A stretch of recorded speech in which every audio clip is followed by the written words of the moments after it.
देश और दुनिया 21वीं सदी में सांस ले रही है। आज का भारत 21वीं सदी का भारत कहला रहा है।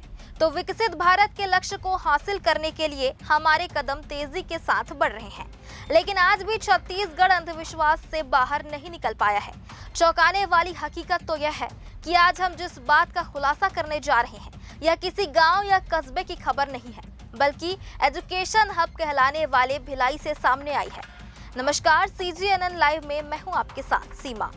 छत्तीसगढ़ की ट्विन सिटी दुर्ग भिलाई, जिसे राजधानी रायपुर के साथ मिलाकर SCR यानी स्टेट कैपिटल रीजन बनाने की तैयारी चल रही है, जिस शहर को आने वाले दिनों में एक महानगर के तौर पर पहचाना जाएगा। क्या आप कल्पना भी कर सकते हैं कि संपूर्ण शिक्षित माने जाने वाले शहर में कालातीत के अंधविश्वास के लिए भी कोई जगह हो सकती है? आखिर क्या है पूरा मामला, जानने के लिए इस वीडियो पर अंत तक बने रहें। लेकिन वीडियो शुरू करने से पहले चैनल को सब्सक्राइब जरूर कर लें। यह सच है कि छत्तीसगढ़ आदिवासी बाहुल्य राज्य है, लेकिन बात राजधानी रायपुर की हो, ट्विन सिटी दुर्ग भिलाई की हो या फिर न्यायधानी बिलासपुर की ही क्यों ना हो, छत्तीसगढ़ के आधुनिक शहरों में इनकी गिनती होती है। हालांकि दूसरी बड़ी सच्चाई यह भी है कि छत्तीसगढ़ के ग्रामीण अंचलों में ही नहीं बल्कि शहरों में आज भी ओझा, बैगा और गुनिया की दुकान चल रही है। ग्रामीण परिवेश में आज भी डॉक्टर से पहले नजर उतरवाने की परंपरा है। लेकिन चौंकाने वाली बात यह है कि इस बार अंधविश्वास का जो मामला सामने आया है वह एक सरकारी स्कूल का है, वह भी एजुकेशन हब कहलाने वाले भिलाई का। सामने आई खबर के मुताबिक दुर्ग जिले के भिलाई बोरसी में एक सरकारी स्कूल संचालित होता है। पूरा मामला इसी स्कूल का है, जहां स्कूल खुलने के साथ ही बच्चे दाखिल होते हैं। पीठ का बस्ता अपनी कक्षाओं में रखकर बच्चे खेलने में व्यस्त हो जाते हैं, लेकिन कुछ बच्चों के पांव स्कूल के प्राचार्य के कमरे के सामने ठहर जाते हैं और फिर देखते ही देखते स्कूल के सभी बच्चे प्राचार्य के कमरे के सामने मौन साध कर खड़े हो जाते हैं। कुछ ऐसा ही हाल स्कूल के शिक्षकों का भी होता है। शुरुआत में मौजूद वहां पर कोई भी कुछ नहीं समझ पाता, क्योंकि प्राचार्य के कक्ष के सामने का मंजर देखकर सभी की आंखें पथरा जाती हैं, कंठ सूख जाते हैं। इसके बाद आपस में सलाह कर एक बैगा को बुलाया जाता है। मौके पर पहुंचते ही बैगा कुछ गड़बड़ होने की बात कहते हुए सभी को एक बार फिर डरा देता है और पूजा करने लगता है। बैगा की बात सुनकर शिक्षक भी बगैर किसी सवाल के उसे भुगतान करते हैं और अंधविश्वास में डूबे शिक्षक उसकी बात मानते चले जाते हैं।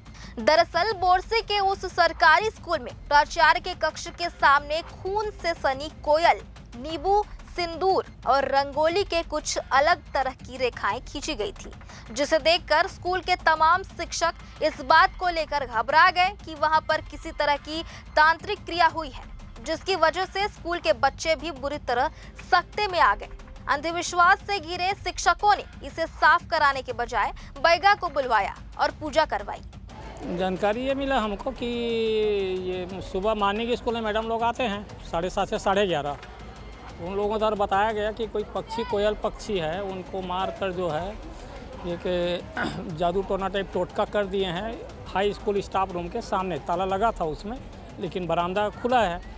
उस बरामदा में वो घटना जो है हुआ था, और कौन किया, क्या किया, इस संबंध में हमको कोई जानकारी नहीं, उनको भी जानकारी नहीं है। उनका अनुमान है प्राइमरी मिडिल वालों का कि हम लोग तो 7 बजे आ गए थे, लेकिन ये घटना है रात में ही हो सकता है। क्या शाला प्रमुख होने के नाते कोई जांच की बात आप करते हैं? जांच होनी चाहिए। पार्षद महोदय आए थे, गुलशन साहू वार्ड 52 के, शाला विकास समिति वाले आए थे। उन लोग थाना में रिपोर्ट किए और पुलिस थाना वाले भी आए थे। आपकी जवाबदारी क्या बनती है सर इसमें? हमारी जवाबदारी थी भैया, ऐसा घटनाक्रम जो है स्कूल में नहीं होना चाहिए। हमारे जानकारी में ऐसा है भी नहीं कि ये घटनाक्रम के संबंध में।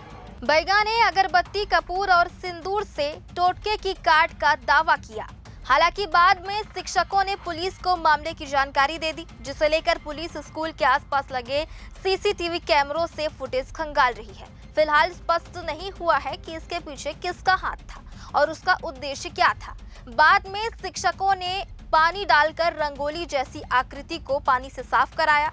इस घटनाक्रम के बाद कई बच्चों ने डर की वजह से स्कूल जाने से मना कर दिया, तो वहीं अभिभावक भी बच्चों की सुरक्षा को लेकर चिंतित नजर आए।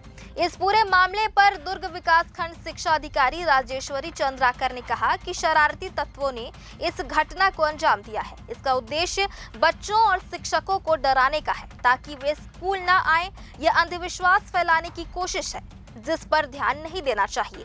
सभी को समझा दिया गया है ताकि पढ़ाई का वातावरण बना रहे। इस मसले पर आपकी क्या राय है, हमें कमेंट बॉक्स पर जरूर साझा करें। साथ ही लाइक और शेयर भी करते रहें। नमस्कार।